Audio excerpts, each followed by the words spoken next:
ఇవాళ వాక్యానికి నేను మిమ్మల్ని అడిగే మొదటి ప్రశ్న, నువ్వు క్రైస్తవుడివేనా క్రైస్తవురాలివేనా? నువ్వు క్రైస్తవుడివేనా క్రైస్తవురాలివేనా?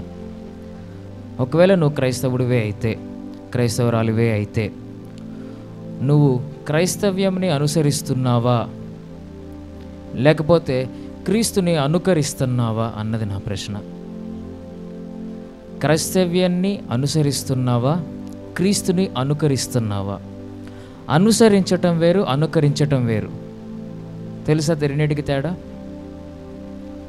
అనుసరించటం అంటే ఆచారాన్ని పాటించటం, పెద్దలు చెప్పింది కంటిన్యూ చేయటం, తల్లిదండ్రులు చెప్పింది ఫాలో అవటం, నెక్స్ట్ తరాలకి పంచటం అనుసరించటం. అనుకరించటం అంటే ఇమిటేట్ చేయటం. మనకి మిమిక్రీ ఆర్టిస్టులు ఉంటారు, ప్రభాస్ చేసినట్టుగా, ఎన్టీఆర్ చేసినట్టుగా వాయిస్ ఇమిటేట్ చేస్తారు. దాన్ని అనుకరించటం అంటారు. అనుసరించటం అంటే పాటించటం, ఏది రాయబడిందో రూల్స్ అండ్ రెగ్యులేషన్స్ పాటించడం. మరి ఇవాళ నువ్వు నిజంగా క్రైస్తవుడు అయినప్పుడు, నిజంగా క్రైస్తవురాలు అయితే నువ్వు క్రైస్తవ్యం అనేటువంటి ఒక మతాన్ని అనుసరిస్తున్నావా లేకపోతే ఆ మత ఆధారమైనటువంటి క్రీస్తుని అనుకరిస్తున్నామని ప్రశ్నించుకుందాం. మొదటిగా అది ప్రశ్న. రెండవది, ఆదివారం పూట సంఘ ఆరాధనలో ముఖ్యమైన అంశం ఏది? అతి ముఖ్యమైన అంశం ఏది సంఘ ఆరాధనలో? ఆరాధన, ఇంకా స్తుతి, ఇంకా వాక్యము, ఇంకా ప్రార్థన, పరిచర్య, దేవుడి సన్నిధిలో సమయం గడపటం, సమయానికి రావటం. సరే, మంచి సమాధానాలు వచ్చాయి. ఒకసారి ప్రార్థన చేసుకొని మనం ఇంకా ముందుకు వెళ్దాము. ప్రార్థన. పరిశుద్ధుడా పరిశుద్ధుడా పరిశుద్ధుడా, కృపా సత్య సంపూర్ణుడా, మా దేవ, మా తండ్రి, పరముందున్న మా దేవ, ఈ పరిశుద్ధ దినము రోజు మహిమగల మీ సన్నిధిలో, మీ పరిశుద్ధ ఆలయంలో తండ్రి మేమందరము కూడుకొని ఉన్నాము దేవా. మీ సన్నిధిలో ప్రార్థన చేయడానికి, ఆరాధన చేయడానికి, మీ వాక్య ధ్యానం చేయడానికి మేము కూడుకొని ఉన్నాము తండ్రి. మమ్మల్ని నడిపించినందుకు తండ్రి మీకు వందనాలు. మార్గం అంతట్లో క్షేమము అందించారు, ఇక్కడికి చేర్చారు తండ్రి. మరి వాక్యాన్ని మేము వినే భాగ్యం మాకు దయచేశారు తండ్రి, మీకు వందనాలు. ఈరోజు తండ్రి మరి వాక్య ధ్యానం జరుగుతున్నప్పుడు మీ కృప దయచేయండి దేవా. వాక్య పరిచర్య చేస్తాను, నన్ను ముట్టండి తండ్రి. నా సొంత ఆలోచన కానీ నా అభిప్రాయాలు కాదు కానీ దేవా, మీ నోటి నుండి వచ్చే మాట మాత్రమే నేను మాట్లాడినట్టు నన్ను దీవించమని కోరుకుంటున్నాను తండ్రి. చెప్తున్న వాక్యంను వింటున్న ప్రతి ఒక్కరు కూడా తండ్రి వారు మనసులో పెట్టుకొని ఇదిగో మారు మనసు పొందిన వారి నూతన జీవితం మొదలుపెట్టినట్లు తండ్రి మాకు నేర్పించండి. ఎవరికి ఏది అవసరమో అది బోధించండి, తెలుసుకునే అవకాశం కల్పించండి తండ్రి, మీకు వందనాలు. మరి వాక్య పరిచర్య అంతట్లో ఎటువంటి ఆటంకం కలగకుండా మీ కృప దయచేయండి తండ్రి. ఎటువంటి అంధకార శక్తికి దేవ ఇక్కడ ప్రభావం లేకుండానట్లు తండ్రి, ఇక్కడ మీ ఆత్మతో నింపి ప్రతి ఒక్కరూ మనసుతో మీ మాట విని ఇదిగో తండ్రి మీరు ఏర్పరిచిన మార్గం నడవడానికి సిద్ధపడినట్టు కృప దయచేయమని, ఈ సమయంను ఈ ఆరాధన కలిగినటువంటి ప్రతి విషయమును మీకు వందనాలుగా తండ్రి మీకు అంకితం చేసుకొనొచ్చు. యేసుక్రీస్తు పరిశుద్ధ పుణ్యనామమున మిక్కిలి వినయం గడిగి వేడుకొని ప్రార్థన చేయుచున్నాను పరమ తండ్రి, ఆమేన్. Praise the lord. అంతేనా? Praise the lord. బాగుంది, సౌండ్ బాగుంది. గత సంవత్సరం పాటుగా నేను కాలేజీలో క్లాసులు చెప్పి గుడ్ మార్నింగ్ అన్నప్పుడు రివర్స్ సౌండ్ రాకపోతే నాకు బాగా అట్లా క్లాస్ రాగానే గుడ్ మార్నింగ్ అరుస్తారు. సో ఆ సౌండ్ అలవాటు అయిపోయింది. ఇందాక సంఘపు ఆరాధన సమయంలో ఏది ముఖ్యము అని అడిగితే ఆరాధన అన్నారు, వాక్యం అన్నారు, దేవునితో సమయం అన్నారు. ఇంకొకటి మిస్ అయ్యారు, బల్ల. అసలు ఎందుకు మర్చిపోయారు? బల్ల. మనకి మామూలుగా బయట పోస్టర్స్లో యేసుప్రభుని డిపిక్ట్ చేయాలంటే, యేసుప్రభుని చూపించాలంటే సిలువ బొమ్మ వేస్తారు, సింబల్స్. క్రిస్టియానిటీకి సింబల్ ఏంటంటే క్రాస్. మామూలుగా బయట జరిగేది అది, కానీ పెద్ద తప్పు అది. క్రిస్టియానిటీకి సింబల్ క్రాస్ కాదు, బల్ల. దేవుని శరీరము, దేవుని రక్తము, అది క్రైస్తవ్యానికి నిదర్శనం. సరే, వాళ్ళకి తెలియదు, మనకు కూడా చాలామందికి తెలియదు, పర్లేదు. సరే, ఇందాక మాట్లాడుకున్నట్టుగా ఆరాధన ముఖ్యము, బల్ల ముఖ్యము, వాక్యం ముఖ్యము, ఇవన్నీ ముఖ్యమని మాట్లాడుకున్నాము. కానీ సన్నిధిలో ఇవన్నీ ముఖ్యమే అని మనకు తెలిసినప్పుడు వీటన్నిటిని అటెండ్ అవ్వడానికి ఎంతమంది ఉన్నాం ఇక్కడ? వీటన్నిటిని అటెండ్ అవ్వడానికి ఎంతమంది ఇక్కడ ఉన్నాము? మనందరం ఒప్పుకున్నాం, ఒకే మాట మీద ఉన్నాం, దేవుని మాట పైన. కానీ అవన్నీ ముఖ్యమైనప్పుడు వాటిని ఫీల్ అవ్వడానికి, ఇక్కడ ఉండడానికి ఎంతమంది 10 గంటలకు ఇక్కడికి ఉన్నాము? 10 గంటలకి 4 ఉండే ఇక్కడ మేము, అందులో నేను, మా అన్నయ్య, మా డాడీ, 3. మేము పక్కనే ఉంటాం, అదే మా ఇల్లు. అంటే మీరు అనొచ్చు, మీదేం బ్రదర్ పక్కనే ఉంటారు, ఆ డోర్ తీసి ఈ డోర్కి వచ్చేస్తారు, మేము ఎక్కడి నుంచో రావాలి మీరు అనొచ్చు. లేదు లేదు, నేను ఈ ఇంటి నుంచి ఇక్కడికి రాలేదు, నేను మహబూబ్ నగర్ నుంచి వచ్చా. 120 కిలోమీటర్ల దూరం నాకు. పొద్దున్న లేట్ అయిపోద్దేమో అని భయం వేసి రాత్రి నిన్న సాటర్డేనే వచ్చేస్తాను నేను. సాటర్డే ప్రతి సాటర్డే మా సార్ దగ్గరికి వెళ్ళి, సార్ పర్మిషన్ సార్, హైదరాబాద్ పోతా అంటాడు. ఆయన చూస్తాడు, ఏందే ప్రతి శనివారం పోతా అంటాడు. వెళ్ళాలి సార్, సండే ఉంటుంది అంటే పో అంటాడు. మధ్యాహ్నం వరకు అక్కడ ఉండి బైక్ మీద బయలుదేరి ఇక్కడికి వచ్చేస్తా. సాయంత్రం కల్లా చర్చ్ క్లీన్ చేసుకోవాలి, కార్ ప్రాక్టీస్ చేసుకోవాలి, ఇవన్నీ. నేను ఇది ఎందుకు చెప్తున్నట్టే, అంటే మీరు టైంకి రాలేదని కంప్లైంట్ చేయటం కాదు. నా ఉద్దేశం ఏంటంటే, మనకి తెలియకుండా మన మనసులో చర్చిలో ఒక పార్ట్ ఇంపార్టెంట్ ఇస్తున్నాము, మనకి తెలియదు ఇస్తున్నట్టు విషయం. సబ్ కాన్షియస్ అంటారు దాన్ని. మనకు కూడా అప్పుడప్పుడు ఎవరైనా కాల్ చేసి, సంఘానికి బయలుదేరారు, మీరు కూడా బయలుదేరారా అంటే, వెళ్దాం వచ్చేస్తున్నాను, వాక్యం టైంకి ఉంటే చాలు అని పొరపాటున అనేస్తాం. వాక్యం టైంకి వెళ్ళిపోతే సరిపోయిద్దిలే అని ఒక మాట దొర్లిపోతుంది మనసు నోట్లో నుంచి. అది మనకు కావాలని చెప్పము. మనకి తెలియకుండా మన మెదడులో ఒక మూల ఉంటుంది. ఆరాధన సంఘం రోజు, ఆదివారం రోజు వాక్య పరిచర్య అతి ముఖ్యమైన భాగమని మనకు తెలియకుండా మనసులో ఫిక్స్ అయి ఉన్నాము. తప్పు. వాక్యం ఒక్కటే ఇంపార్టెంట్ అయితే ఇక్కడ దాకా రావాల్సిన అవసరం లేదు. టెక్నాలజీ బాగా డెవలప్ అయిపోయింది.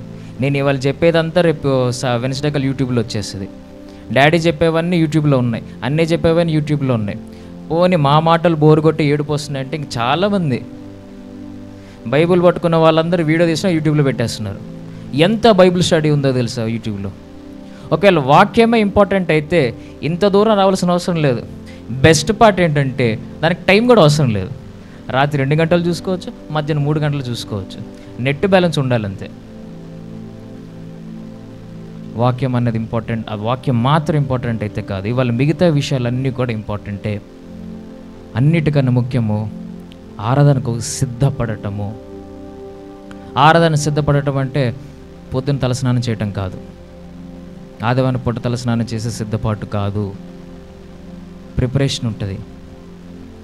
ఆదివారం పూట డాడీ పొద్దున్న 5 గంటది చర్చ స్టార్ట్ అయ్యే ముందు బయట కూర్చొని ప్రతి ఆదివారం ప్రార్థన చేస్తారు. కనీసం 1 గంట సేపు కూర్చుంటారు, ఆరాధన మంచిగా జరగాలని. నేను మైసూర్లో ఉన్నప్పుడు ఒక చర్చిలో చూసా. నాకు అప్పుడు చిన్నపిల్లాడిని, ఇంతే ఉంటా, ఇంతే సేమ్ చిన్నపిల్లాడిని. 2015 అంటే 10 సంవత్సరాల ముందు. 10 సంవత్సరాల ముందు అక్కడ మైసూర్లో ఒక హాస్టల్లో ఉన్నప్పుడు నేను ఒక వ్యక్తి దగ్గరికి వెళ్ళి, నాకు చర్చికి వెళ్ళాలి, ఏదైనా చర్చ్ చూపించంటే, రేపు సండే బ్రదర్ నేను కూడా వెళ్తాను, నాతో పాటు వచ్చేయండి అన్నారు. వాళ్ళందరూ north east Indians, Chinese faces ఉంటాయి వాళ్ళకి. వాళ్ళని చూసి వీళ్ళు బాగున్నారు, వీళ్ళు చర్చికి వెళ్దాం అనుకున్నాను. నేను వెళ్ళాను. వాళ్ళు 9కి వెళ్ళిపోదాం అన్నారు, 8కి వెళ్ళిపోదాం అన్నారు. వీళ్ళ దగ్గర 8కే స్టార్ట్ అవుతుందేమో, ఇంగ్లీష్ వాళ్ళు కదా, ఇంగ్లీష్ పొద్దున అవుతుంది. 8కి వెళ్ళిపోయా. 8కి వెళ్ళిపోయి చర్చిలో కూర్చున్నా. అండర్ గ్రౌండ్లో ఉంది ఆ చర్చ్, అది రెంట్కి తీసుకొని ఉంటున్నారు. అండర్ గ్రౌండ్ చర్చిలో కూర్చున్నాను. వెళ్ళారు వీళ్ళందరూ, మైకులు తీసుకున్నారు, పాడటం స్టార్ట్ చేశారు. ఏంటి వీళ్ళు అప్పుడే పాడుతున్నారు, ప్రేయర్ ఓపెనింగ్ ప్రేయర్ చేసుకోరా, పాస్టర్ వచ్చేందుకు వెయిట్ చేయరు, వీళ్ళే ప్రేయర్ చేసుకుంటారా? ఆ చర్చిలో 16 దేశాల నుంచి ప్రజలు వస్తారు. 16 దేశాల ప్రజలు వస్తారు. అందరు ఆఫ్రికా వాళ్ళే. కరెంటు పోతే అవ్వాలి కనిపించేవాళ్ళు కాదు నాకు. అసలే అండర్ గ్రౌండ్. అలాంటి ప్లేస్ అది.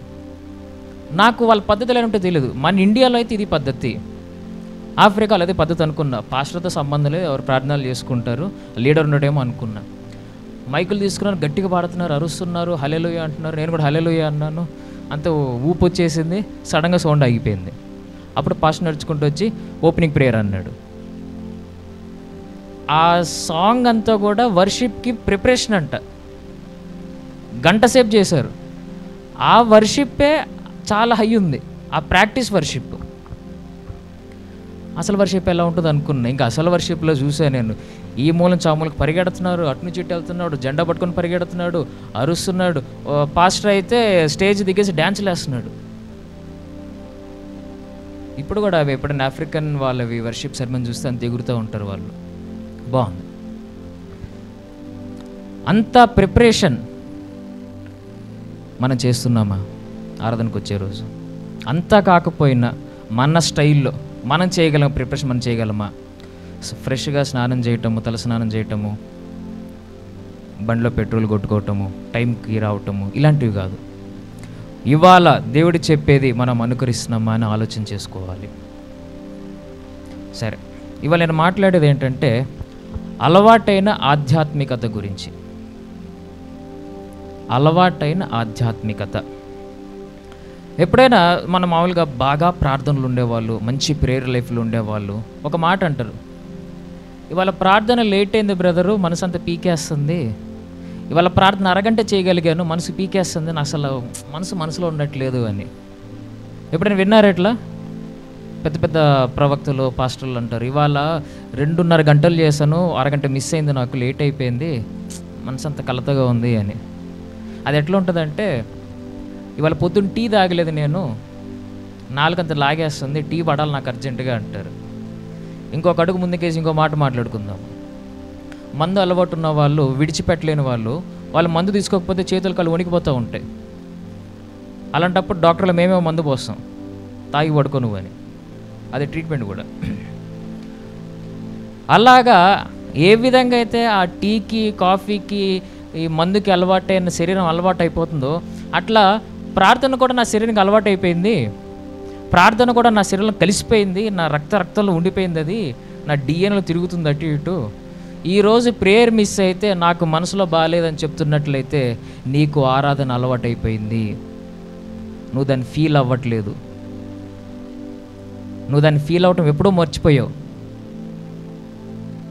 ఒకవేళ ఇవాళ నువ్వు ప్రార్థన చేయకపోతే నీ మనసు బాగట్లేదు, నువ్వు ప్రార్థన చేయకపోతే ఇవాళ నీకు కలతగా ఉందంటే ఆ ప్రార్థన కాదు, షెడ్యూల్, టైం టేబుల్. పొద్దున్న బ్రష్ చేసినప్పుడు ఏమైనా ఫీల్ అవుతారా? ఏం బ్రష్ చేశాను ఇవాళ అనిపిస్తుందా? ఇవాళ నోట్లో అన్నీ పీకేసా బయటికి, వా ఫీల్ అవుతారు. అట్లాగా స్నానం చేసినప్పుడు ఫ్రెష్గా ఉన్నా అనుకుంటారు ఎప్పుడైనా? స్నానం చేసి వచ్చాను అంతే. కానీ ప్రేయర్ చేసేటప్పుడు మాత్రం బయటికి రాగానే ప్రేయర్ చేసే మన ఆనందంలో, ఉత్సాహంలో, ఆత్మ బాగుంది అలా, ఆమేన్, మొత్తం చెమట పట్టేస్తుంది నాకంటారు. విన్నారు ఈ పదాలన్నీ? ఆత్మ కాదు, ఊహ. అనుకుంటున్నావు ఆత్మతో నింపబడ్డావని. ఎప్పుడైనా యేసు ప్రభువుల వారు ఇలాంటి మాటలు మాట్లాడటం విన్నామా? అసలు ప్రార్థన చేయకుండా సమయం ఉంది ఆయనది.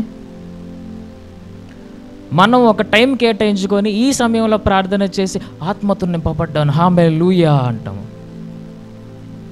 అలవాటు పడుతున్నావు ఆరాధనకి, అలవాటు అయిపోతుంది నీకు ఆరాధన. అందులో అభిమానం లేదు, భక్తి లేదు, భయం లేదు, టైం టేబుల్.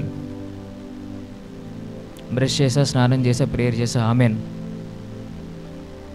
నిజంగా నీకు ఆత్మతో నింపబడినట్లయితే, నిజంగా నువ్వు దేవునితో జీవిస్తున్నట్లయితే ఆ టైం మిస్ అయిన ప్రార్థన మిస్ అవ్వదు.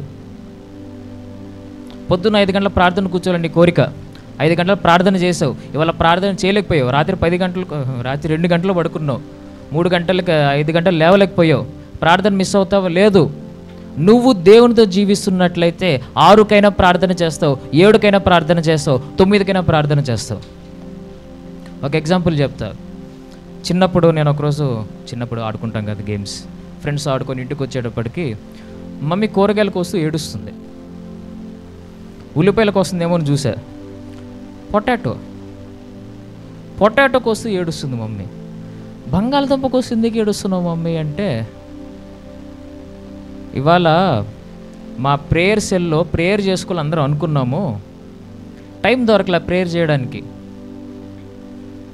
కూరగాయల కోస్తూ ప్రార్థన చేస్తున్నా, కన్నీటి ప్రార్థన. కూరగాయల కోస్తూ ఆ కన్నీటితోనే కూరగాయలు ప్రార్థన చేస్తుంది మమ్మీ. పని పక్కన పెట్టలేదు, ప్రార్థన పక్కన పెట్టలేదు, రెండు కలిపి ఒకేసారి చేసింది. చాలామంది ఏం చేస్తామంటే టైం మిస్ అయిపోతే, అర్రే 2 నిమిషాలు లేట్ అయిపోయింది, రేపు ప్రార్థన చేద్దాం. రేపు ప్రార్థన చేద్దాం డెసిషన్ తీసుకున్నది మనమే. డెసిషన్ తీసుకున్న తర్వాత అందరికీ చెప్తాము, ప్రార్థన చేయలేకపోయాను ఇయ్యాల అని. చేసి ఉండొచ్చు, దారిలో చేసి ఉండొచ్చు, ఆ మనిషితో మాట్లాడే టైంలో ప్రేయర్ చేసి ఉండొచ్చు, చెయ్యము. ఎందుకంటే మనకి ఆ టైంకి ఆ ప్రార్థన ఫిక్స్ అయిపోయింది. అలా చేస్తేనే ప్రార్థన అనుకుంటున్నావు. ప్రార్థన అలవాటు కాదు. అలవాటుగా ప్రార్థన చేయకండి. అలవాటుగా చేసే ప్రార్థన అర్థం లేని ప్రార్థన, వ్యర్థమే.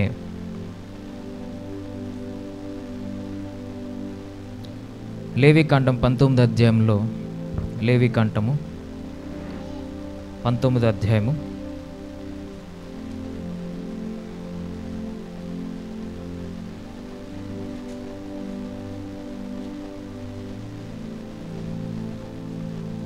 2వ వచనము,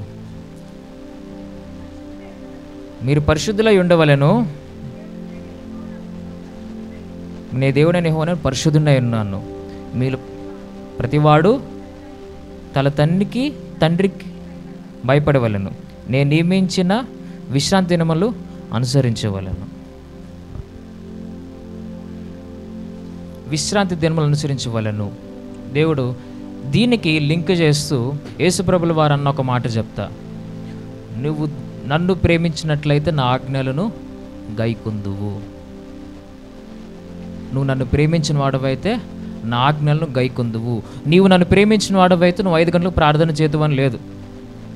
నీవు నన్ను ప్రేమించిన వాడవైతే నువ్వు ఉపవాస ప్రార్థన వాడవు గలవదాకా చేసేవాడుగా ఉంటావు అని దేవుడు అనలేదు.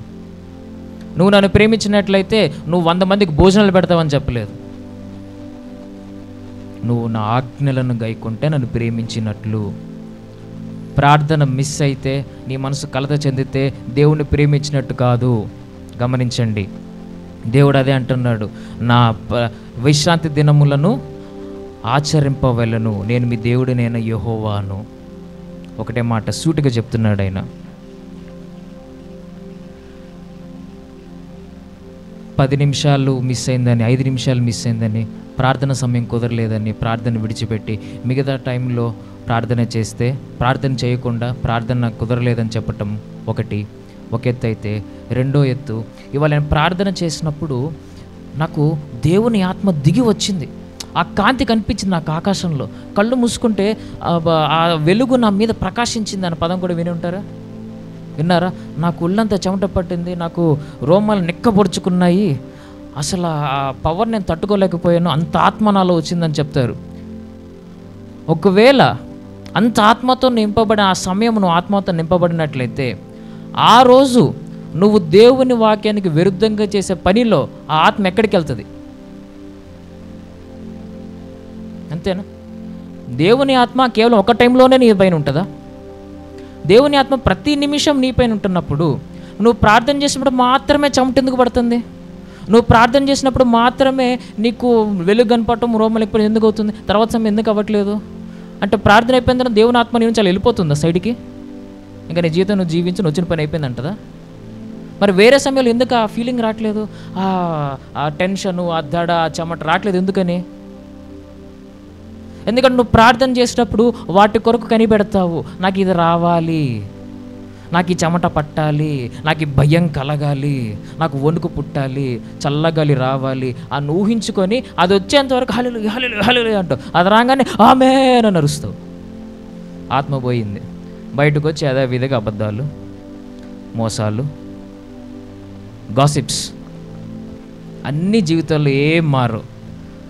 ఆత్మ మాత్రం ఆ టైంలో వచ్చి వెళ్ళిపోతుంది. ఇదే రకమైన ప్రార్థన.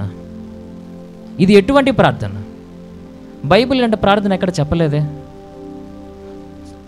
మేడపైన గదిలో పేతురు వాళ్ళందరూ ప్రార్థన చేసి ఆత్మతో నింపబడ్డారు. కిందకొచ్చి వాళ్ళని లేపారు, మృతులను లేపారు, కుష్ఠరోగిని బాగు చేశారు, ఆత్మతో నింపబడి ఉన్నారు. వాళ్ళ ఆత్మ మేడపైన మాత్రం విడిచిపెట్టి రాలేదు. మనం మాత్రం మన ఆత్మని అక్కడ మాత్రం విడిచిపెడుతున్నాము. నిజానికి మనకు ఆత్మ రావట్లేదు. ఆత్మ వచ్చింది అనుకుంటున్నాము. అలా వచ్చింది మనం అనుకునేదాకా కష్టపడతాము. ఎంత పెద్ద మోసము! ఎవరిని మోసం చేస్తున్నాము? దేవుని మోసం చేస్తున్నామా? మనల్ని మనం మోసం చేస్తున్నామా? లేకపోతే ఎవరైనా మనం ఈ మాట చెప్పినప్పుడు విని మనలో ఎంత ఆత్మ ఉందో అని వాళ్ళు అనుకోవాలని మోసం చేస్తున్నామా? దేవుడు నామమును వ్యర్థముగా ఉచ్చరింపకూడదు. అలా చేసిన క్షణం నువ్వు పాపంలో మునిగిపోయినట్టే. ఏది నీ ప్రార్థన? ఎందుకు ఆ ప్రార్థన? ఆత్మతో నింపబడకపోతే ప్రార్థన అవ్వదా? అయినా నువ్వు కోరుకుంటున్నావంటే నీ క్రైస్తవ్యం అలవాటైపోయింది. ఆధ్యాత్మికత నీకు అలవాటైపోయింది. ఆధ్యాత్మికత లేకపోతే నీకు లోటులు అనిపిస్తుందంటే అలవాటైపోయింది నీకు. ఇందాక అనుకున్నాము ఆ సమయంలో మాత్రమే ఆత్మశక్తి వస్తుంది, నేను ఆత్మను అదుపు చేస్తున్నా అంటే దేవాది దేవుడు పరిశుద్ధుడు, సృష్టిని చేసిన వాడు. సృష్టి చేసినప్పుడు దేవునితో కూడా ఉన్న పరిశుద్ధాత్మని నువ్వు ఇష్టం వచ్చినప్పుడు పిలుస్తావు, ఇష్టం వచ్చినప్పుడు పొమ్మని పంపించేస్తున్నావు. ఎలా? How is this possible? నీకు ప్రార్థన చేయలేనప్పుడు ఆత్మని పిలుస్తున్నావు, స్వస్థత చేయాలి వచ్చినప్పుడు ఆత్మని పిలుస్తున్నావు, తర్వాత ఇంటికి వెళ్ళిపోతున్నావు. ఆత్మని ఎక్కడికి వెళ్తుంది? అట్లా ఎట్లకి పిలవగలవు? అంటే వచ్చేది ఆత్మ కాదు, నీ మనసులో ఉన్నటువంటి ఒక ఫీలింగ్ అలవాటైపోయింది. ఊహా క్రైస్తవ్యం అంటారు. ఊహా క్రైస్తవ్యం నిజమైన క్రైస్తవం కాదు, అది ఊహా క్రైస్తవ్యం. రోజుకి 4 గంటలు ప్రార్థన చేయాలి, రోజుకి 2 చాప్టర్స్ బైబిల్ చదవాలి, రోజుకి ఒక స్వస్థత కార్యం చేయాలి, ఒక టార్గెట్ పెట్టుకొని. ఈ సంవత్సరంలో మనకి ఉన్నాయి, ప్రతిరోజు మనము గ్రూప్లో పెట్టుకుంటాం బైబిల్ ఇన్ ఇయర్, సంవత్సరంలో బైబిల్ చదివాలని చెప్పి క్యాలెండర్ పెడతాం. అందరూ కొంతమంది పాటిస్తున్నారు, కొంతమంది చేయట్లేదు, నేను కూడా చేయట్లేదు. ఓకే, సంవత్సరంలో బైబిల్ మొత్తం చదివాలని టార్గెట్. డాడీ నాకు చెప్తారు, మొత్తం రాసేస్తారు. నేను సాఫ్ట్వేర్ ఓపెన్ చేసి ఏ రోజుకి ఏది రాయాలని మొత్తం టైప్ చేస్తాము, క్యాలెండర్ రెడీ అయిపోతుంది. పోయిన సంవత్సరము, ఈ సంవత్సరం, ప్రతి సంవత్సరం డాడీ నెక్స్ట్ ఇయర్ నుంచి దాన్ని మ్యాండేటరీ చేస్తున్నారు. అంటే ప్రతి ఒక్కళ్ళు ఈ సంవత్సరంలో బైబిల్ చదవడం అయిపోవాలి. ఇంకొంతమంది ఉంటారు, నాకు చిన్నప్పుడు కొంత ఫ్రెండ్స్ ఉన్నాడు, వాడు ఏం చేస్తాడంటే లాంగ్ టర్మ్, అప్పుడు నేను లాంగ్ టర్మ్ చదువుతున్నప్పుడు వాడు నా పక్కనకు అలా మధ్యలో ఒక 10 నిమిషాలు గ్యాప్ వస్తుంది లంచ్ బ్రేక్, వాటిలో వాడు వచ్చి స్టడీ చైర్ మీద కూర్చొని ప్యాడ్ పెట్టుకొని బైబిల్ ఓపెన్ చేసి చదువుకుంటూ వెళ్ళిపోతాడు. ఊరు ఏం చేస్తున్నారంటే బైబిల్ చదువుతున్నారంటే. ఎందుకు చదువుతున్నారంటే బైబిల్ నేను ఈ నెలలో బైబిల్ మొత్తం చదివాలని ఫిక్స్ అయ్యి అంటాడు. ఎందుకు? బైబిల్ ఎన్నిసార్లు చదివితే అంత మంచిది. ఎవరు చెప్పారు? ఎవరు చెప్పారు? అన్యుల్లో ఒక ఆచారం ఉంటుంది, వాళ్ళ దేవుళ్ళ కథని 10 సార్లు వింటే పుణ్యం కలిగిద్దంట, వాళ్ళ దేవుళ్ళ పేరుని 1 కోటి సార్లు రాస్తే పుణ్యం కలిగిద్దంట, వాళ్ళ నదుల్లో మునిగి తేలితే పుణ్యం కలిగిద్దంట. మనకు అలాంటి ఆప్షన్స్ లేవు, మనకు అవి లేవు. అన్ని ఫ్రీడమ్, అంత ఫ్రీడమ్ మనకి లేదు. పుణ్యం కలగాలంటే దేవుడిలా బ్రతకాలి అంతే. అది ఒకటే ఆప్షన్ దేవుడు మనకి ఇచ్చింది. బైబిల్ 100 సార్లు చదివిన, రోజుకి 24 గంటల్లో 25 గంటలు ప్రార్థన చేసిన, అదేంటి యేసు నామముని 1 కోటి కాదు 10,000 కోట్ల సార్లు రాసిన, క్రీస్తులో బ్రతకకపోతే నువ్వు పుణ్యము తెచ్చుకోవు. ఒకటే ఆప్షన్ మనకి. ఆత్మతో నింపబడిన నీ ఆత్మ చూసి పక్కన వాళ్ళు, ఆహా బ్రదర్లు ఎంత ఆత్మ ఉంది, సిస్టర్లు ఎంత దేవుని శక్తి ఉంది అని చెప్పి వాళ్ళు మారు మనసు పొంది వాళ్ళు చర్చికి వచ్చి వాళ్ళు ప్రార్థన చేసిన, నువ్వు స్వర్గానికి వస్తావు దేవుడు చెప్పట్లేదు. నువ్వు క్రీస్తులో బ్రతికితేనే పరము చేరుకుంటావు. నిన్ను చూసి ఎంతమంది అయినా పరమును చేరచ్చు, నిన్ను చూసి ఎంతమంది అయినా దేవుణ్ణి నమ్ముకోవచ్చు, నువ్వు ఎంతోమందికి స్వస్థతం చేయొచ్చు. కానీ నువ్వు దేవుళ్ళ బ్రతకకపోతే మాత్రం నువ్వు పరమును చేరుకోలేవు. ధనవంతుడైన లాజరస్, దేవా దేవా నన్ను గుర్తుపట్టవా అంటే నువ్వెవరో నాకు తెలియదు అన్నాడు యేసుప్రభు. ఆయన అన్నారు, నీ నామంలో ఎంతమందికి స్వస్థత చేశానయ్యా, ఎంతమంది దెయ్యాలు వదలగొట్టానయ్యా, నువ్వెవరో నాకు తెలియదు, నీ పేరు కూడా నాకు తెలియదు అన్నాడు. ఊహా క్రైస్తవంలో బ్రతకకండి, ఊహించి బ్రతకకండి. మోసం చేస్తున్నారు దేవుణ్ణి. ఈ చేసే ఆరాధన, ఈ ప్రార్థన అంతా కూడా నిన్ను నువ్వు సంతృప్తి పరచుకోవడానికి మాత్రమే, దేవుణ్ణి సంతోషపెట్టడానికి కాదు. దేవుణ్ణి సంతోషపెట్టడానికి కాదు. ఒకవేళ నిన్ను నువ్వు సంతృప్తి పరచుకోవడానికి ఈరోజు ప్రార్థన చేస్తే నా మనసు బాగుంటుంది అనే ఆలోచనతో ప్రార్థన చేసి అమ్మాయి ఈరోజు ఆరాధన చేసి నేను మనశ్శాంతిగా పడుకుంటాను అనుకుంటే దేవుడు అంగీకరించాడు ఆ ప్రార్థనని. నీ టైం టేబుల్ ప్రేయర్ నాకొద్దు, నీ టైం అంతా నాకే కావాలి. నాకు నీ రోజులో ఒక సమయం ఇవ్వద్దు, నీ రోజు మొత్తం నాకు ఇవ్వు. దేవునితో అలా జీవించాలన్నది ఆయన కోరిక. అలా ఎలా కుదురుతుంది బ్రదర్? రోజంతా ఆయనకి ఇచ్చేసి మనం ఎలా జీవిస్తాము? జీవించలేం కదా. అట్లా ఎట్లా కుదురుతుంది అంటే, ఆయన నీ పనులు మానేసుకొని నన్ను ఆరాధించమని చెప్పట్లేదు, నీ ప్రతి పనిలో నన్ను ఆరాధించని చెప్తున్నాడు. నువ్వు పనులు మానేసుకొని ఆఫీసులు, స్కూల్లో, కాలేజీలో మానేసుకొని కూర్చొని ప్రేయర్ చేయమని చెప్పట్లేదు దేవుడు. నువ్వు స్కూల్కి వెళ్తే స్కూల్లో ప్రేయర్ చేయి, కాలేజీకి వెళ్తే కాలేజీలో ఆరాధన చేయి, నువ్వు ఎక్కడికి వెళ్తే అక్కడ ఆరాధన చేయి. అంతేగాని అన్నీ మానేసుకొని కూర్చున్నా దేవుడు నా ప్రార్థన ఆలకిస్తాడు హల్లెలూయా అని చెప్పొద్దు. దేవుడు అంటాడు, నీ సాటిస్ఫాక్షన్ కోసం ప్రేయర్ చేయొద్దు, దేవుని కొరకు, దేవుళ్ళు ఎదగడం కొరకు ప్రార్థన చేయాలి. అదే సరైన ప్రార్థన. ఇంకొంతమంది ఇంకొక రకం, అందులో ఒకప్పుడు నేను కూడా ఉన్నాను, తర్వాత తెలుసుకున్నాను, నా తప్పు నేనే తెలుసుకున్నా. ఒక్కసారి బాప్తిజం తీసుకున్న తర్వాత పాత జీతం విడిచిపెట్టాలని ఎవరో చెప్తారు, ఆబ్వియస్లీ పాస్టర్లే చెప్తారు. పాత జీతం విడిచిపెట్టమన్నారు కదా అని చెప్పి ఇంతకుముందు సినిమాలు చూసేవాడు సినిమాలు చూడటం మానేస్తాడు, షికార్లకి వెళ్ళాడు షికార్లకి వెళ్ళటం మానేస్తాడు, సినిమా పాటలు కూడా విండు, కనీసం సినిమా పోస్టర్లు పెట్టాడు, సిరీస్లు చూడు, ఏం చూడు, అన్నీ విడిచిపెట్టలేదు. అవన్నీ నా పాత జీవితం విడిచిపెట్టేసా అంటాడు. నువ్వు ఇప్పుడేం చేస్తూ ఉంటావు? నేను యేసుప్రభు సినిమాలు మాత్రమే చూస్తాను, యేసుప్రభు పాటలు మాత్రమే వింటాను, యేసుప్రభు వాక్యాలు మాత్రమే ఫోన్లో పెట్టుకుంటాను. నా వాల్పేపర్ యేసుప్రభువే, నా స్క్రీన్ సేవర్ యేసుప్రభువే, నా రింగ్ టోన్ యేసుప్రభువే, నా హలో టోన్ యేసుప్రభువే. అసలు నా ఫోన్ ఇక్కడ లేదు, అక్కడ నా ఫోన్ కేసు కూడా యేసుప్రభువే ఉంటాడు. అన్నీ యేసుప్రభువే ఉంటాయి. ఎవరికి చెప్పడానికి? అది ఎవరి కోసం? అది ఇప్పుడు యేసుప్రభు పరలోక రాజ్యంలో నిలబడినప్పుడు నీ వాల్పేపర్ చూపించరా, నీ ఫోన్ కేసు చూపించని అడుగుతాడా? నీ రింగ్ టోన్ ఏది, నీ నెంబర్ చెప్పు, హల్లో టోన్ చూస్తా, ఇది ఏదైనా దేవుడు చూస్తాడా? ఏదో చూడాడు. మరి ఎందుకు చేస్తాము? సాటిస్ఫాక్షన్. నేను లోకానికి దూరంగా బ్రతుకుతున్నాను, దేవుడు దగ్గరకు ఉన్నానని నిన్ను నువ్వు సాటిస్ఫై చేసుకోవడానికి ప్రార్థన చేస్తామా? ఎబ్బే, ప్రార్థన టైం కుదరట్లేదు అయ్యా, మనసు అంత పీకేస్తుంది. బైబిల్ ఓపెన్ చేసి ఒక్క వర్స్ అవుతాం ఆ రోజు, నిన్ను వలే నీ పొరుగువాని ప్రేమించు, హల్లెలూయా. ఆడ పెద్ద ఎదవా, వాడి మాట వింటారా అంటాం. జరిగిందా జరగలేదు ఇలాంటివన్నీ? ఇలా చేసిన వాళ్ళని చూస్తుంటారుగా. నేను కూడా ఉన్నా ఒకప్పుడు, అన్నయ్య తెలుసు, నా ఫోన్ వాల్పేపర్ వాక్యం ఉంటుంది, ఇప్పుడు కూడా వాల్పేపర్ అదే ఉంది. నాది స్క్రీన్ గార్డ్, అది ఫోన్ కేసు దేవుడు వాక్యం ఉండేది, అంత దేవుడు వాక్యం ఉండేది. ఎందుకు? దేవుడు అడగలేదే, నేను నువ్వు చేసుకుంటున్నావు. ఇంకొక మాట, సినిమా పాటలు వింటాం మానేసిన వ్యక్తి పొద్దున్న లేసి 5 గంటలకి దేవుడి పాటలు పెట్టుకొని వింటూ ఉంటాడు. మొన్న పాట వచ్చింది రీసెంట్గా, స్థిరపరచువాడు ఏమైనా చేయ పాట. మా ఫ్రెండ్ ఒక బ్రాహ్మణ్, వాడు క్రిస్టియన్ పెళ్లి చేసుకున్నాడు, పక్కా బాగున్నాడు, పక్కా క్రిస్టియన్ అమ్మాయి. చాలా పెద్ద గొడవ జరిగింది, కానీ 2 పెళ్ళిళ్ళు అయినాయి. క్రిస్టియన్ పెళ్లి చేసుకున్నాడు, బ్రాహ్మణ్ పెళ్లి చేసుకున్నాడు, హ్యాపీగా ఉన్నారు. ఒకరోజు మన చర్చిలో ఈ పాట ప్రాక్టీస్ చేస్తున్నప్పుడు వాడు కాల్ చేశాడు. నేను అంటున్నా ఏమైనా పాడుతూ ఉంటే, నాకు ఈ పాట తెలుసు అన్నాడు.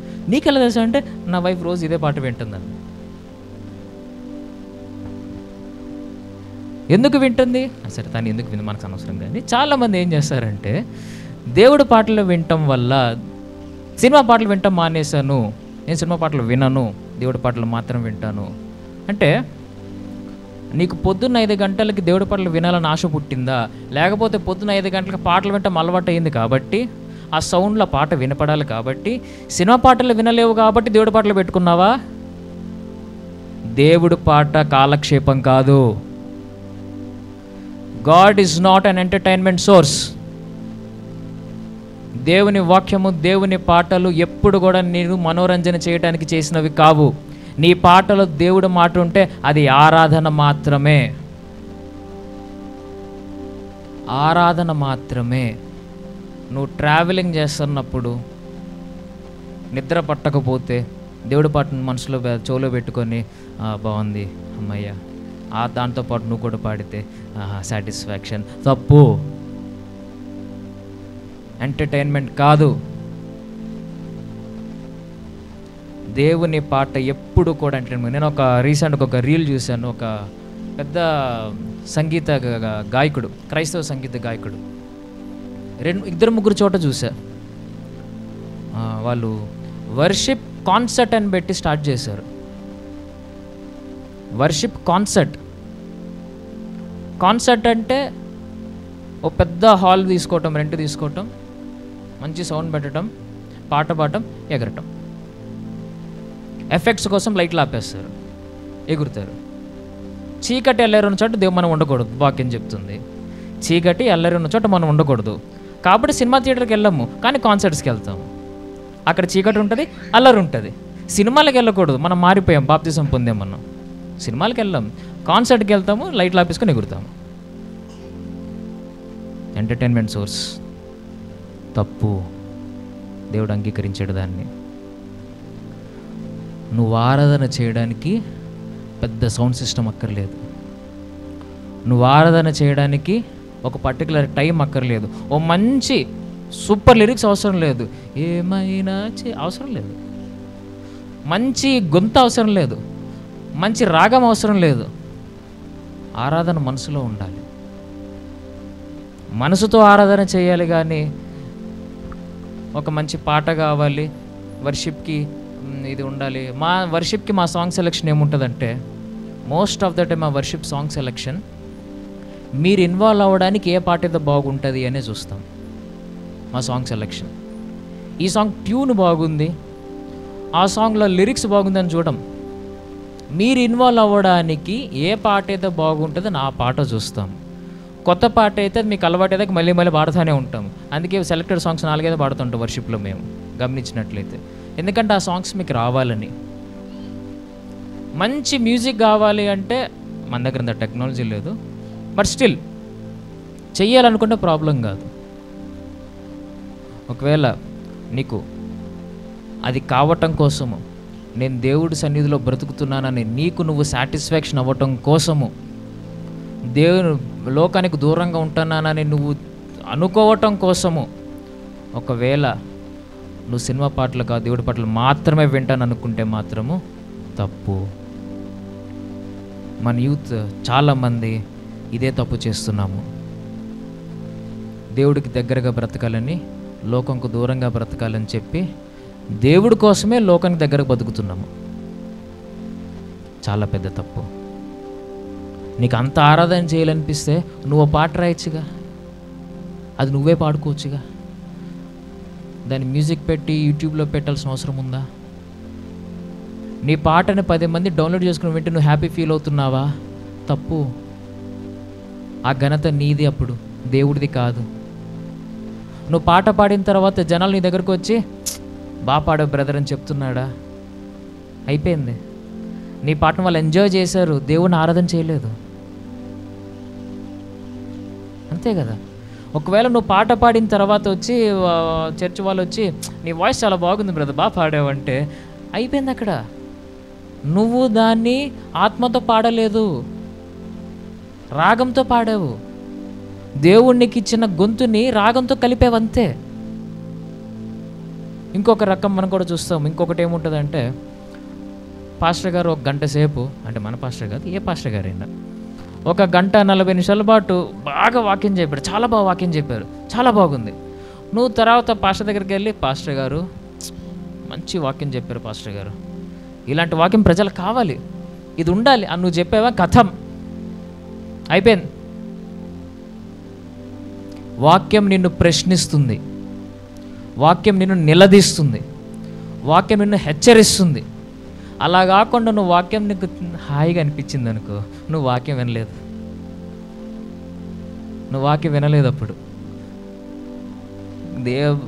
పాస్టర్ గారు వాకింగ్ చెప్తుంటే పాప ఏం రిఫరెన్స్ తీసుకున్నాడు పాస్టర్ గారు, అర్రే వాళ్ళు ఎగ్జాంపుల్ చెప్పాడే, నువ్వు సంబరపడుతున్నావు చూడు, నువ్వు వాక్యం సిద్ధపడలేదు.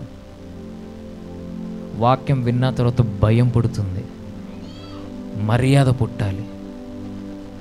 భయంలో ఉంటే ధైర్యం పుట్టాలి. వాక్యం రెండు రకాలుగా పనిచేస్తుంది. అంతేగాని ఒకవేళ వాక్యం బాగుంది పాస్టర్ గారు నువ్వు చెప్పావంటే ఆ వాక్యము నువ్వు వినలేదు, దాన్ని గుర్తుపెట్టుకోవు, ఆ వాక్యానుసారంగా జీవించవు. ఇవన్నీ అలవాటైన క్రైస్తవ్యానికి నిదర్శనాలు. మనకే తెలియదు మనకి ఇలా క్రైస్తవ్యం అలవాటైపోతుందని. మా ఫ్యామిలీ చూసుకుంటే మాది 4వ తరగతి క్రైస్తవ్యం.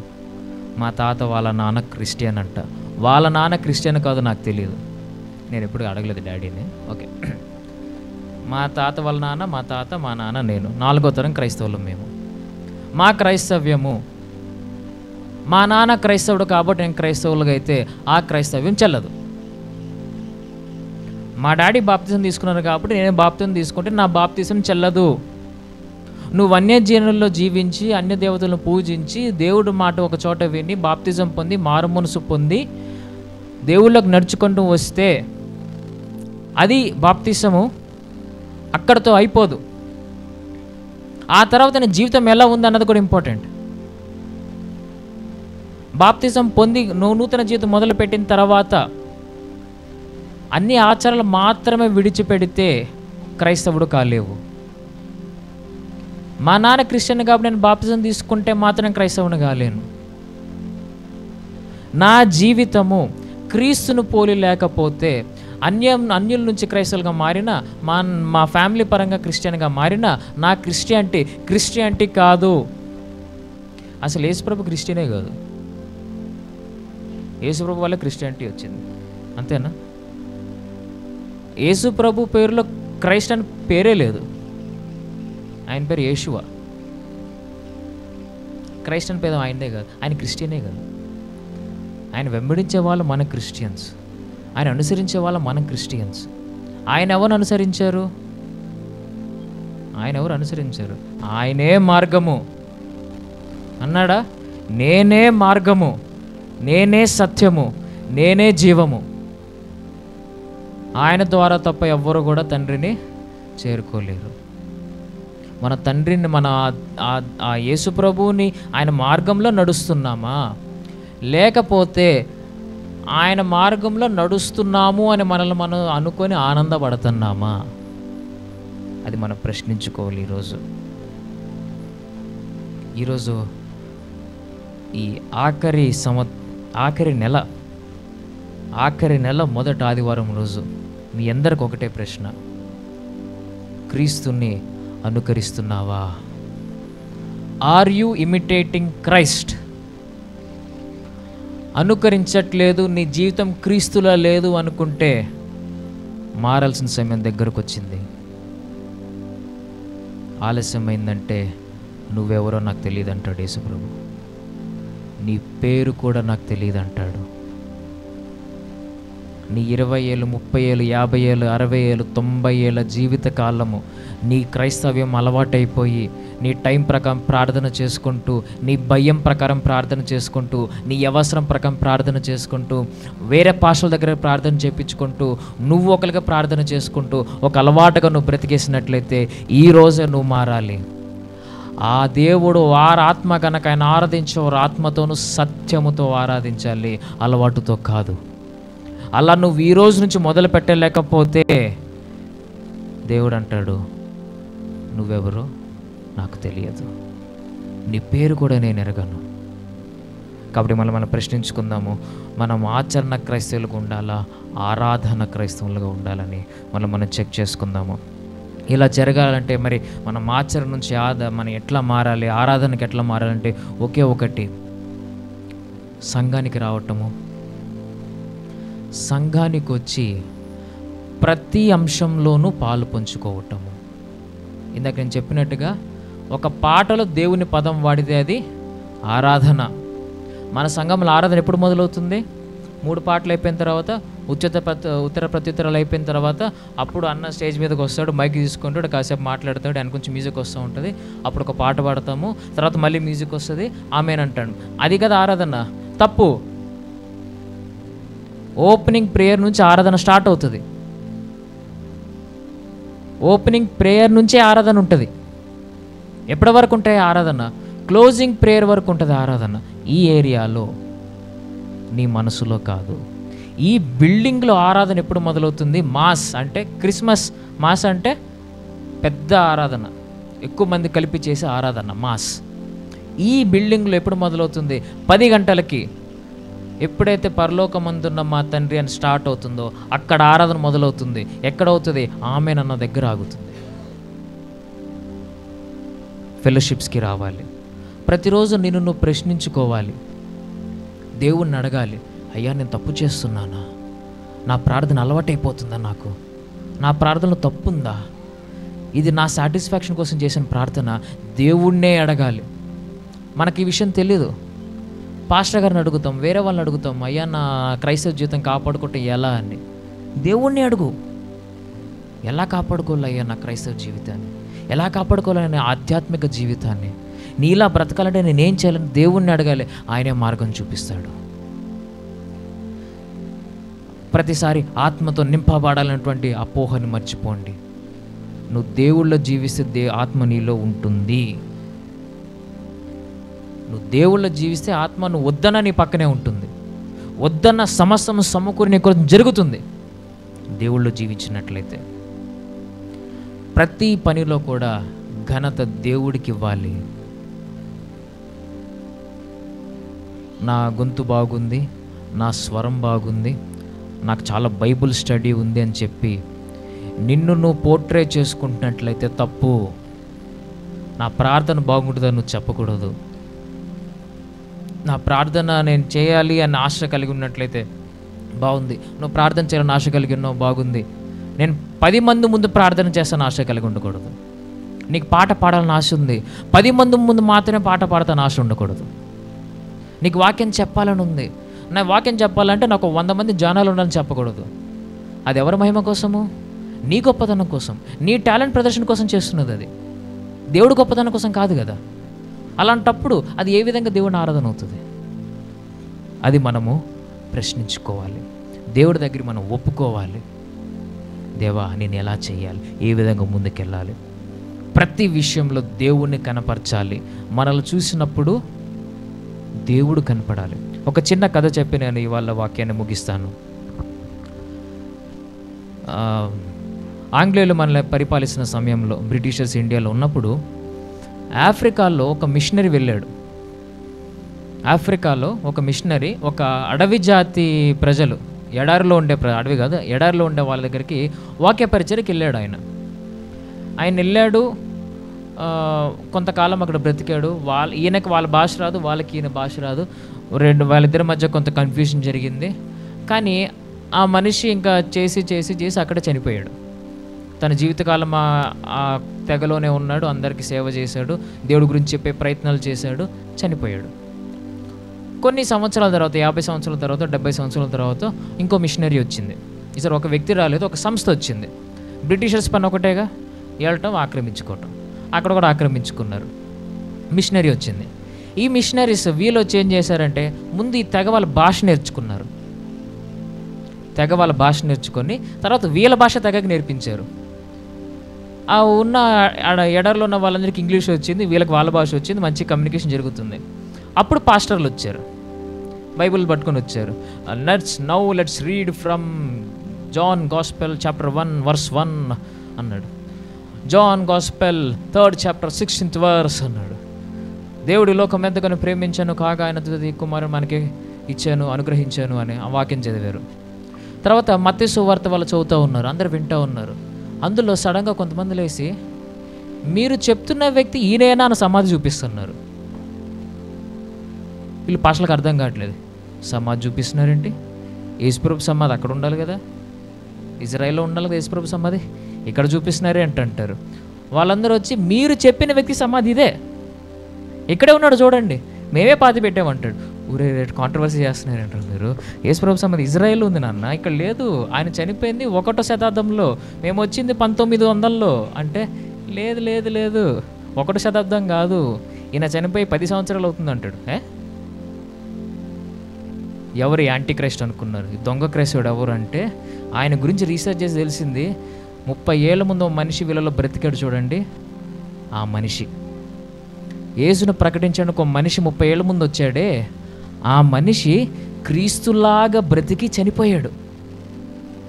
ఏ విధంగా బ్రతికాడంటే, క్రీస్తు గురించి బైబిల్ చెప్తూ ఉంటే వాళ్ళు ఈ మనిషే క్రైస్తవుడు అనుకున్నారు, ఈ మనిషే క్రీస్తు అనుకున్నారు. ఆ విన్న వాళ్ళందరూ ఆ రోజు అందరూ బాప్తిజం తీసేసుకున్నారు. ఆయన చనిపోయిన 20 సంవత్సరాలకు ఊరు బాప్తిజం పొందుకుంది. ఆ విధంగా మనం జీవించగలమా? ఆ విధంగా మన జీవితం ఉండగలదా? ప్రశ్నించుకుందాం. అలా చేయగలాలంటే ఒకటే మార్గము, దేవుని అనుసరించి జీవించటము. దేవుడు మన వెనుకల్లో ఈ చిన్న వాక్యాన్ని ఆశీర్వదించి దీవించి మనల్ని హెచ్చించునుగాక. Thank you. నిన్న కాక మొన్న 3 days ముందు భారతదేశానికి రష్యా నుంచి ఒక పెద్ద ఆయన వచ్చాడు. ఎవరైనా రష్యా నుంచి వచ్చింది ఎవరు? పుతిన్. సరే, నిన్న క్రికెట్ గేమ్ జరిగింది. ఎవరు గెలిచారు? ఇండియాలో ఎవరు బాగా ఆడారు? ఇండియాలో ఎవరు బాగా ప్లే చేశారు?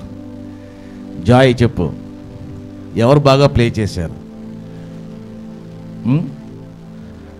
విరాట్ కోహ్లీ. విరాట్ కోహ్లీ బాగా ఆడాడు, పుతిన్ బాగా మాట్లాడాడు. పుతిన్కి నువ్వు తెలుసా? నీకు పుతిన్ తెలుసు, విరాట్ కోహ్లీకి నువ్వు తెలియదు, కానీ నీకు విరాట్ కోహ్లీ తెలుసు. అలా క్రైస్తవ జీవితం ఉండకూడదు. క్రీస్తుకు నువ్వు తెలియాలి అంతే, నీకు క్రీస్తు తెలియటం కాదు. నీకు క్రీస్తు, ప్రపంచం మొత్తానికి క్రీస్తు తెలుసు, నీకు తెలియటం కాదు. అది గొప్ప విషయం కాదు. ఒకసారి నేను రాజమండ్రి వెళ్తుంటే, ఆ రోజు బస్సులు లేకపోతే లారీ ఎక్కి వెళ్ళాను. ఆ లారీలో 10 ఫోటోలు ఉన్నాయి. 10 ఫోటోల మధ్య యేసుక్రీస్తు ఫోటో కూడా ఉంది. అడిగాను, ఎవరైనా అని అడిగా. నేను మీటింగ్కి వెళ్తున్నా, స్పీకర్కి వెళ్తున్నా. ఎవరైనా అంటే ఆయన అన్నారు, యేసయ్య దేవుడు అన్నారు వాళ్ళు. యేసయ్య దేవుడు నీకు కాదు, వాళ్ళకందరికీ తెలుసు, ప్రపంచానికి తెలుసు యేసుక్రీస్తు దేవుడు అని. కానీ యేసుక్రీస్తుకు నువ్వు తెలుసా? యేసుక్రీస్తుకు నువ్వు తెలియనప్పుడు, పుతిన్కి నువ్వు తెలియనప్పుడు, విరాట్ కోహ్లీకి నువ్వు తెలియనప్పుడు నీ క్రికెట్ వేస్ట్, నీ రాజకీయం వేస్ట్, నీ క్రైస్తవ జీవితం కూడా వేస్టే. ఒక మాట చెప్పి నేను ముగిస్తాను. మత్తయి సువార్త 25వ అధ్యాయము 10వ వచనము.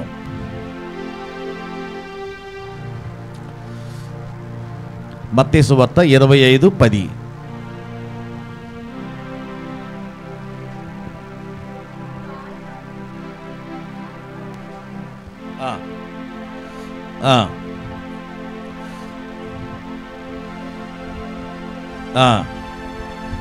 చాలు. అంతటా తలుపు వేయబడెను. ఒకసారి తలుపు వేస్తే మళ్ళీ తీయబడదు. బుద్ధిగల కన్యకలు వెళ్ళారు, బుద్ధి లేని కన్యకలు కూడా వచ్చారు. ఇప్పుడు మన సంఘంలో ఉన్న 10 మందిమే బుద్ధి ఉన్న వాళ్ళు ఉన్నారు, బుద్ధి లేని వాళ్ళు కూడా ఉన్నారు. సడన్గా యేసయ్య వచ్చాడు. సిద్ధపడ్డ వాళ్ళు మాత్రమే పైకి ఎత్తబడతారు. ఆ మాట క్లియర్గా ఉంది 10వ వచనంలో.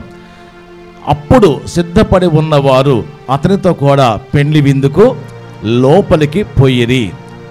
మిగిలిన వాళ్ళు తలుపు వేయబడేను.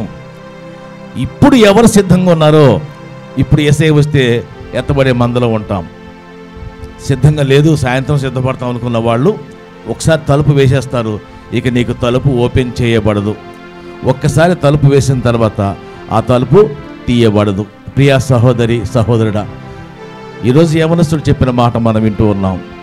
మన క్రైస్తవత్వము ఆచారం కారాదు, అలవాటు కారాదు, సిస్టమేటిక్గా ఉండకూడదు. గుండెల్లో ఉండాలి. మొదటి ప్రార్థన నుంచి చివరి ప్రార్థన వరకు ఆరాధనే. ఈ ఆరాధనలో యేసయ్య లేకుండా నీ సొంత పాటలో, నీ సొంత మాటలో, నీ సొంత ఆలోచనలు చేస్తే అది నిజమైన ఆరాధన కాదు. అక్కడ యేసయ్య ఉండడని దేవుడు మనతో క్లియర్గా చెప్తున్నాడు. ఇంటి మాటలు దేవుడు మన వినికిడిలో ఆశీర్వదించి కాపాడి రక్షించును గాక. ప్రార్థన చేసుకుందాం. విత్తబడిన వాక్యం కోసము దేవుడు చిన్న బిడ్డను వాడుకొని ఆయన నోట దేవుని మాట పెట్టి మనతో మాట్లాడిన విధానమును బట్టి మనం కొద్ది నిమిషాలు దేవునికి మన శరీరాన్ని, మన ఆత్మను అప్పగించుకుందాం. ప్రార్థన చేసుకుందాం.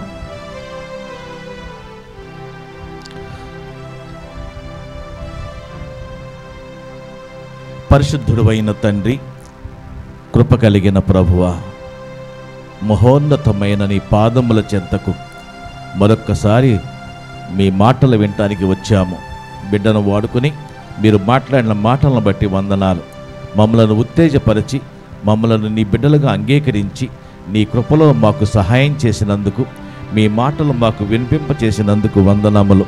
అలవాటుగా కానీ, ఆచారంగా కానీ, పద్ధతిగా కానీ, ఒక క్రమశిక్షణలో ప్రభువుని ఎరగటం గొప్ప విషయం కాదు. కానీ ప్రభువా, నిన్ను ఎరిగి నీకు మేము తెలిసి రెండవ రాకడలో ఎత్తబడే మందలో మేము ఉంటే అంతకన్నా గొప్ప కార్యము ఉండదని మరొక్కసారి మాకు గుర్తు చేసినందుకు వందనాలు.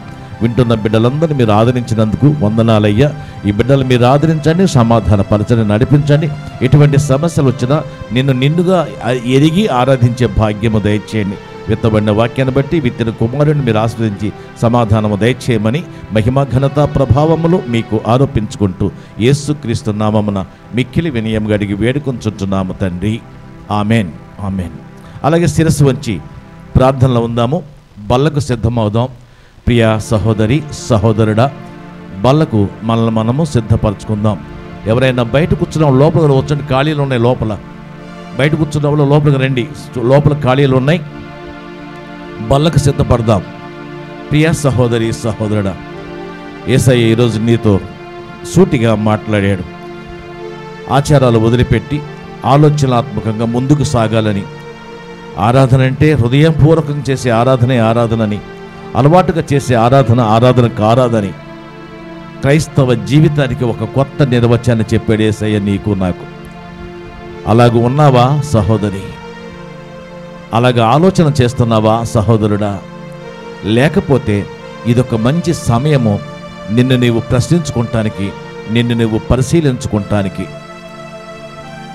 యేసయ్యను అడుగు, ప్రభువా, ఇంతకాలం నేను ఆచారాత్మకంగా జీవించానేమో, రెండవ రాకడలో నువ్వు వస్తే ఎత్తబడే మందలో ఉండనేమో. మరి బుద్ధిగల కన్యకలు, బుద్ధి లేని కన్యకలు ఒక చోట కూడినప్పుడు ఎత్తబడింది 5 మందే, ఉంచబడింది, విడవబడింది 5 మంది. ప్రభు, నేను ఎక్కడ ఉంటానో నాకే తెలియని పరిస్థితి.